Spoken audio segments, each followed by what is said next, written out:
हम लोग आज कविता पढ़ेंगे आईसीएससी क्लास 9 और 10 हिंदी में भिक्षुक, जिसके कवि है सूर्यकांत त्रिपाठी निराला। हिंदी साहित्य में हिंदी कवियों के जगत में बहुत बड़ा नाम निराला, इनको उपाधि दिया गया, टाइटल दिया गया था, क्योंकि इनकी कविता जो है ये अद्भुत हुआ करती थी। चाहे वो प्रकृति को लेकर के हो, चाहे वो समाज को लेकर के हो, इनकी अधिकांश कविताएं, अधिकांश मतलब आधा से ज्यादा जो इनकी कविताएं होती रही हैं या थी, वो सब समाज के अलग अलग गतिविधियों, खास करके ऐसी गतिविधियों जो समाज के लिए हानिकारक है, उस पर इन्होंने करारा व्यंग किया है। और अपनी कविताओं के माध्यम से जितने भी श्रोतागण, श्रोतागण मतलब सुनने वाले, जितने भी श्रोतागण है, उनका ध्यान अपनी कविताओं की ओर केंद्रित करके समाज को सुधारने का, या समाज को एक नया शिक्षा या बोलिए अंधकार से प्रकाश की तरफ ले करके जाने का प्रयास किया। इन्हीं का एक बहुत ही विख्यात कविता भिक्षुक हम लोग आज पढ़ने वाले हैं। देखिए बच्चों, बहुत ही अच्छा एक शब्द का इस्तेमाल किया गया है, भिक्षुक। कई बार हम लोग किसी गरीब इंसान का वर्णन करते हुए हम लोग बोलते हैं भिखारी। तो ये भिखारी जो शब्द है, ये सही नहीं लगता है, ये अपमानजनक एक शब्द है। उसको यदि शुद्ध बोला जाए तो उसको भिक्षुक बोला जाता है। बौद्ध धर्म में जो लोग भिक्षा मांगने निकलते हैं, वहां से ये शब्द है भिक्षुक। तो कवि इस कविता में क्या बोलते हैं? वह आता दो टुक कलेजे को करता पछताता पथ पर आता, पेट पीठ दोनों मिलकर है एक, चल रहा लकुटिया टेक। ध्यान दीजिएगा, यहाँ पे बोला जा रहा है वह आता। यहाँ पर वह से किसकी ओर संबोधित है?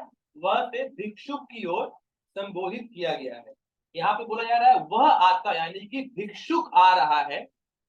दो टुक कलेजे मतलब कलेजा, हृदय, कलेजा का दो टुकड़ा किया हुआ, मतलब बहुत गरीब है, बहुत अभाव में है, खाने के लिए रोटी नहीं है, पहनने के लिए वस्त्र नहीं है। इस गरीबी की दशा में मानो उसके कलेजे के दो टुकड़े हुए हुए। कलेजे का दो टुकड़ा हो जाना हम लोग जनरली तब बोलते हैं जब कोई बहुत विपदा या कोई बहुत मुसीबत जिंदगी में आया हुआ रहता है, कोई ऐसा हालात जहां पर गुजारा कर पाना बहुत मुश्किल हो रहा होता है और अंदर ही अंदर हम रो रहे होते हैं, तो हम लोग बोलते हैं कि कलेजा का दो टुकड़ा हो गया। तो यहाँ पर भिक्षुक का भी कुछ उसी प्रकार का दशा बताया गया है।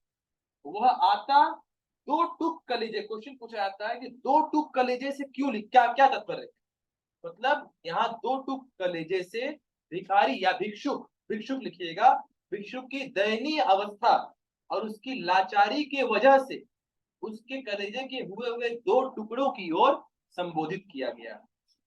दो टुक कलेजे के करता पछताता, मतलब वो अपने कलेजे के दो टुकड़े लिए हुए मानो वो राह पर चल रहा है, अपने आप से बात कर रहा है। देखे होंगे जब कोई इंसान बहुत ज्यादा परेशानी में होता है, कोई मुसीबत में होता है, तो रास्ते में चलता है तो अपने आप से बात करते हुए चलता है, मानो उसको कोई मतलब नहीं है कि सामने कौन उसको देख रहा है नहीं देख रहा है। वो अपने आप से बात कर रहा होता है, मानो अपने आप को कोस रहा होता है। तो कुछ उसी प्रकार का हालात, कुछ उसी प्रकार का दृश्य भिक्षुक का भी है। वह आता दो टूक कलेजे के करता पछताता पथ पर आता, पेट पीठ दोनों मिलकर है एक। इसका क्या तात्पर्य है समझिए। कई दिनों से ना खा पाने की वजह से, भूख के मारे, कमजोरी के कारण आप बोल सकते हैं, उसका पेट और पीठ दोनों मिल करके एक प्रतीत हो रहा है, मानो एक समान लग रहा है। काफी दुबला पतला है, दुबला पतला होने की वजह से, बहुत ज्यादा दुबला पतला होने की वजह से ऐसा लग रहा है मानो कई दिनों से नहीं खाया है और कमजोरी उसको पूरी तरीके से घेरी हुई।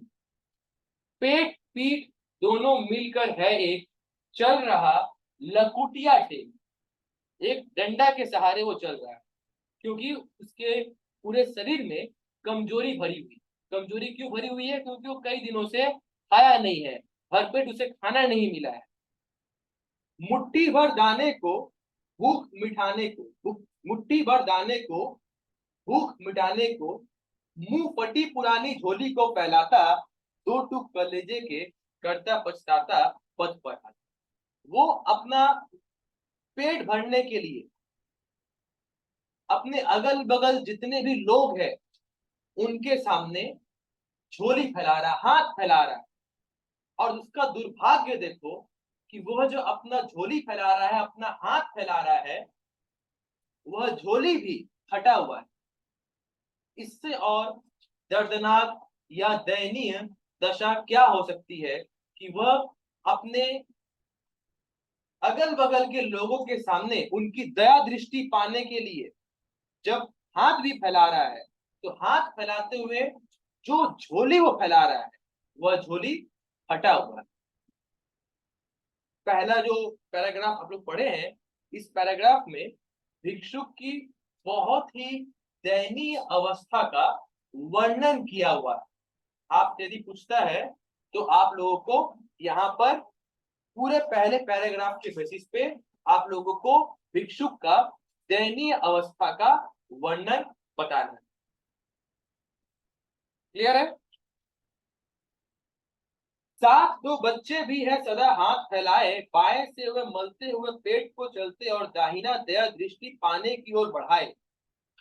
भिक्षुक अकेले नहीं है, भिक्षुक के साथ उसके दो छोटे छोटे बच्चे बच्चे जिनको अभी इस उम्र में पढ़ाई करना चाहिए, मजबूरीवश हालात से जूझ रहे हैं और अपने पेट को भरने के लिए, दया दृष्टि पाने के लिए वह भी अपना हाथ फैलाए हुए भिक्षुक के साथ उसी राह पर चल रहे हैं। उनका एक हाथ अपने अन्नदाताओं के सामने फैला हुआ है, उनकी दया दृष्टि मांगने के लिए, या फिर बोलिए कि उनकी दया दृष्टि को केंद्रित करने के लिए हाथ फैलाए हुए हैं, और दूसरा से अपना पेट मल रहे हैं, मानो इशारा कर रहे हो कि मैं काफी दिनों से भूखा हूं। समझ में आया बात? भूख से सुख ओट जब जाते, दाता भाग्य विधाता से क्या पाते, फूट आंसुओं के पी कर रह जाते। कई दिनों से, कई समय से आप बोलिए भूखा होने के वजह से ओंठ सूख गया। उनकी इस दयनीय अवस्था को देख करके उनके अगल बगल जितने भी उनके लिए उनके भाग्य विधाता है, एक गरीब के लिए उनके अन्नदाता, मतलब जिनसे उनको अन्न मिल जाए, वही उनके भगवान। तो यहाँ पर ये गरीब अपने भगवान के सामने, यानी कि अपने अन्नदाताओं के सामने हाथ फैलाए उनका दया का भीख मांग रहा है, मगर क्या मिलता है? कुछ नहीं मिलता। उनके भाग्य विधाता उन्हें देख करके अनदेखा करते। तो यहाँ पर लिखा हुआ है, भूख से सुख ओट जब जाते, दाता भाग्य विधाता से क्या पाते, घूंट आंसुओं के पीकर है। और अंदर ही अंदर किसी को कुछ वो बोल नहीं पा रहे हैं, अपनी मजबूरी जाहिर करके भी उनको उनके हालात से आजादी नहीं मिल रही है। अंततः चुपचाप अपने हालात, अपने दुख को अंदर ही अंदर अपने आंसुओं में, आंसुओं के घूंट पी करके रह जाए। इसके बाद का जो अंतिम पैराग्राफ है, हम लोग नेक्स्ट क्लास में कंप्लीट करके कोई नया चैप्टर शुरू करेंगे।